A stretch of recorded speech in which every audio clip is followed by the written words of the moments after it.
大家估下我依家喺中山邊度？如果淨係睇眼前嘅環境咧，有餐飲店啦，有銀行啦，有士多店啦，同埋有美容店啦，仲有培訓機構。街上咧仲時不時咧有啲家長咧接送小朋友嘅。好多人咧可能以為咧我依家喺嘅係石岐或者東區核心商圈但其實咧呢度咧唔係傳統嘅中心嚟嘅而係中山最出名嘅大型居住板塊之一海欣新城。大家好，我係灣區資產管家 Owen。今日咧我唔係單純帶大家睇商鋪嘅，而係咧想同大家研究一個問題：究竟呢一個社區嘅商鋪咧值唔值得投資？最重要睇乜嘢？係睇租金回報率咧，定係睇商鋪背後嘅人口同埋消費力？今日我哋咧用海欣新城做一個實地嘅一個案例，同大家拆解下。嗱，我哋依家行緊呢條街咧就係淘金街啦。呢條街咧可以講係成個海欣新城嘅最成熟嘅一個商業街啦。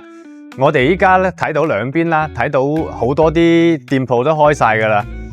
有食店啦，有藥房啦，有生果店啦，甚至乎咧有啲文具店啦、診所啦、藥房啦，呢啲全部都齊嘅噶啦。咁其實咧仲有好多店鋪咧，商戶咧係做咗10幾年嘅生意嘅，已經係做得好成熟噶啦。咁首先咧，我睇鋪咧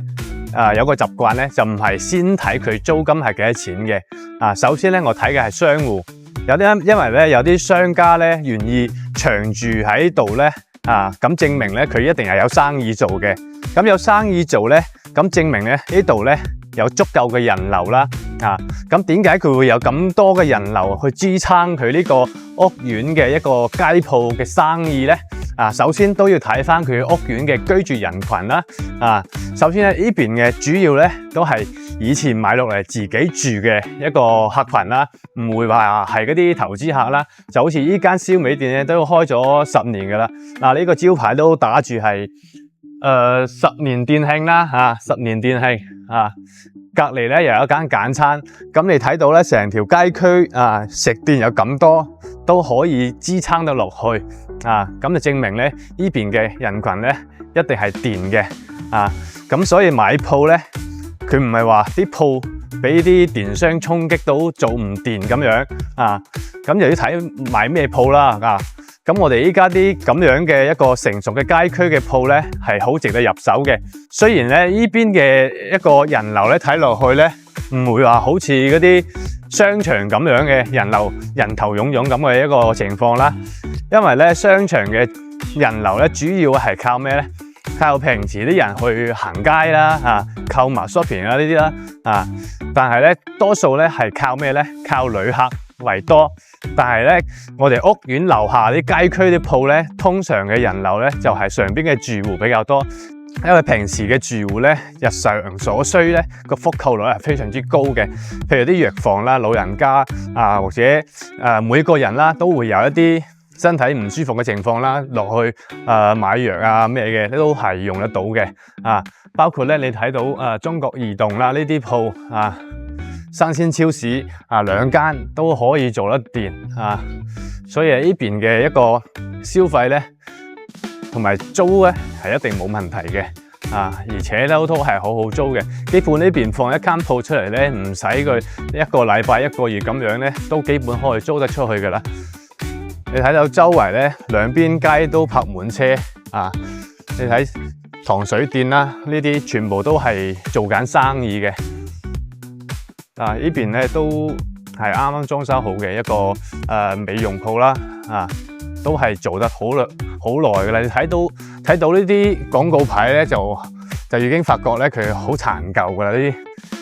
啲證明佢做咗好耐生意噶啦。咁我哋依家去睇下另外一個街區嘅一個鋪頭呢邊咧係海欣新城嘅，另外咧等陣去一邊咧另外一邊嘅鋪都係喺度附近咁我哋可以形成一個對比啦。咁問題嚟啦，點解淘金街咧可以支撐咁多商鋪咧？原因其實好簡單嘅，因為咧背後咧有成個海欣新城支撐。海欣新城咧係由2022年開發到依家嘅，至今已經超過咗20年噶啦。成個片區面積咧係超過咗200萬平方米嘅，可以話係咧中山規模最大嘅成熟居住板塊之一。而且海欣新城咧唔係一個樓盤，而係由幾十個住宅組團組成嘅，包括雅湖半島啦、南半山啦、谷水灣啦、啦、領峰啦、又一城啦、海欣雲頂啦，以及大量嘅別墅區組成嘅。單係雅湖半島咧，一個組團咧就已經超過咗2500個單位，而海欣雲頂咧亦都有超過2300個單位嘅。如果將成個海欣新城嘅歷年開發到依家嘅組團咧加埋一齊咧，保守估計已經形成咗一個5萬人左右規模嘅一個大型嘅生活圈噶啦。呢個規模喺中山嚟講咧，已經唔係一個普通嘅屋苑，而係一個完整嘅社區，甚至可以話咧係一個小型嘅新城嚟噶啦。更重要嘅係咧，海欣新城咧一直以改善嘅住宅、別墅區產品為主嘅。區內咧有高爾夫球場啦、酒店啦、學校啦，同埋成熟嘅一個商業配套，所以吸引咗唔少嘅企業主啦、生意人啦，以及咧港澳人士喺度置業嘅。區內咧仲有記中3一海欣學校等等嘅一個優質嘅教育資源啦，唔少家庭咧專登因為咗教育咧而入嚟咗呢度嘅。所以大家今日見到嘅淘金街有咁多商鋪喺度做緊生意咧，其實都唔單單因為人多，更因為背後有一班長期居住而且兼備消費能力嘅一個居民啦，呢個先係商鋪最值錢嘅地方。嗱，咁啱先咧介紹完淘金街啦，咁我哋依家再睇翻同一片區唔同嘅一種商鋪啦，保利林宇商鋪啊。我哋依家咧一眼望過去咧，呢邊啲鋪咧大部分都係吉住嘅，而且咧係1年免租期都冇人租嘅。呢啲情況雖然同一片區，但係咧呢邊嘅商鋪咧點解會咁多吉鋪咧？其實有原因嘅。大約咧只有3成嘅入住率，屋苑咧已經收樓咗10年啦。點解入住率咧只有3成咧？我同你講明原因啦，因為呢個屋苑咧係2015年開發嘅。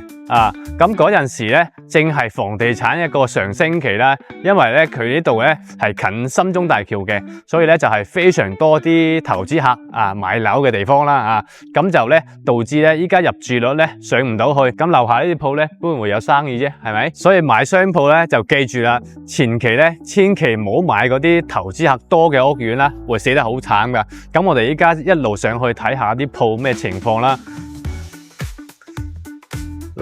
呢邊咧睇到咧都係完全係吉鋪嚟嘅，冇任何人去租嘅做生意。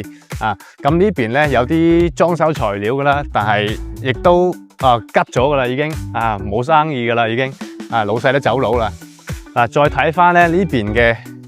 入住率啦，啱先講嘅3成都冇啊，我諗一座樓咧只有4個單位有人住嘅，好慘噶。再睇翻商鋪，一路上去咧，我哋可以睇到大部分，哪怕係轉角位啦，都係嗰啲吉鋪嚟嘅，全部係免租1年，免租1年都冇人做生意。你可以諗下，啱先嗰邊咧，海欣新城咧就唔同啦。海欣新城咧嗰邊咧係因為早期開發嘅咧，大部分咧都係自住客嚟嘅，因為嗰邊咧一個有靚嘅學區啦。有靚嘅環境啦，有成熟嘅一個生活配套喺嗰邊，所以咧，哪怕係買2手樓嘅人咧，都會大部分買翻嗰邊嘅位置嘅，所以咧導致咧兩個屋苑嘅一個鋪咧嘅區別咧就會好大嘅，所以你買鋪咧買屋苑樓下嘅鋪係冇錯，一定係穩定嘅，但係咧你都要識揀，一定要睇清楚，千祈唔好買嗰啲投資客為主嘅一啲屋苑啦。其實咧好多香港朋友咧睇商鋪第一時間咧，多數都會問咧租金回報率係幾多，但係我睇嚟咧租金只係結果，因為咧有人口先至會有消費，有消費先至會有租客，有租客先會有租金。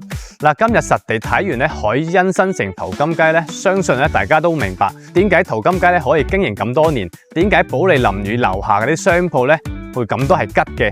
真正支撐商鋪價值咧，從來都唔係商鋪嘅本身，而係佢背後5萬人規模成熟生活圈。如果你係買商鋪只睇回報率咧，好容易踩坑嘅。但如果你識得睇人口啦、睇消費力啦、睇社區成熟度啦，你就會知道邊啲商鋪值得長期持有嘅。大家覺得海欣新城淘金街呢類商鋪咧是否值得投資？留言區可以同我交流下。我係灣區資產管家 Owen，我哋下一條片再見，拜拜。